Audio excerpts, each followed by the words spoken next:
I can speak only from my own experience. A wise man once told me that reality exists between our ears, but something was happening. If you listen closely, you can hear it, echoed in the downtrodden visionary statements that so violently sprung from the mouths of the youth, only to fall heavy on the ground. They stuck to our Nikes and Doc Martens as we tiptoed, making sure not to trip. If we were to fall, they would stain us until the colors wore together, leaving us a dirty brown, filthy and indistinguishable. The mistake we were making was an old one, sacrificing commonality for personality, painting ourselves vibrantly, screaming our story so loudly we couldn't hear a thing.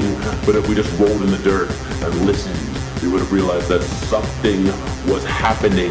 We were consumers, buying large quantities of knowledge on a promise that we'd pay back to some one day. The university was rampant, and those who could load into were promised a brighter future. Was starting to ache as though this future was starting to look very much like a mirage. It was a scam. We knew the collapse was inevitable and only hoped to sneak into the corruption before the bubble burst.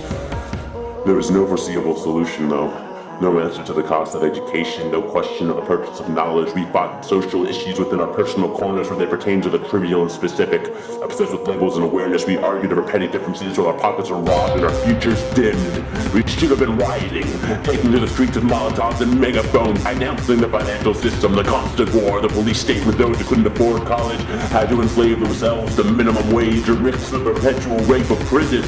Fear of violence had led us to be so complacent. Could you blame us? We had food and shelter and stimulating conversation. We had sex and drugs and plenty of it. We knew we could sneak by no matter the collapse. We feared no retribution for our apathy.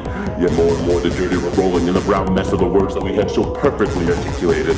They accumulated with no movement to join them, just dirty, indistinguishable together on the ground as scum.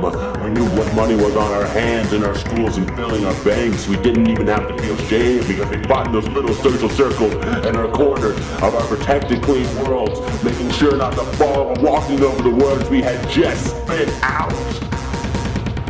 We sucked down chemicals constantly, numbing our bodies and minds. We rejected the concepts of silence and meditation, sleeping next to phones, headphones in whenever walking. Faster became the norm. They called it ADHD, but they were wrong. It wasn't that we couldn't pay attention, it was that we didn't want to. We chose instead to overload our brains with flashes so rapid they would overheat and fry. Give us the calm we couldn't find within our own minds. Sleeping with the TV on, life spent in front of a screen, drowning out the maddening silence. Our music began to reflect the deep unsettled feeling that we were experiencing. The processing of the information age had permeated music. We screamed out our aggression in primal bass tones, repeating maddeningly, heavy-hitting loud. We took ecstasy and acid while listening to rage music and smiling, finding solace in the expression of the lump in the back of our throat. Sweating, raving, howling, rolling, praying that when the come down hit and our bodies collapsed, we could finally get some much-needed rest. We just needed sleep. In a tall chair sat the keeper of the secret that we all knew. For every one of us, 2 people in the world didn't even have water. We sat in homes with high fences, taking resources from the starving that were so very far away. We could feed them all and could give them all the basics, but to do this, we needed to sacrifice a level of comfort that we had become accustomed to. The truth, which we would never admit to ourselves that we were unwilling to do so. Not unable, but unwilling. We were so distant with grabby hands, us versus them. The corruption of individualistic society was blackening our blood. Us versus them, it was the root of our problem. We knew it was so. There was no surprise we couldn't sleep. There was no surprise we constantly feared retribution of terror.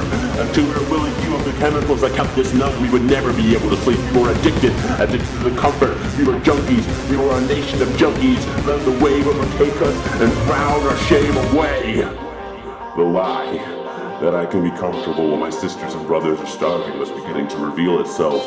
We began to question our insomnia. We began to question our comfort. It took many restless nights, but slowly we were waking up to realize that we had to give it up. The gasoline, the cars, and the wasted food, the constant flow of electricity, the wealth, the drugs, the comfort. We were realizing we were one. We wholly and truly were one, and once we were aware of their suffering, we suffered.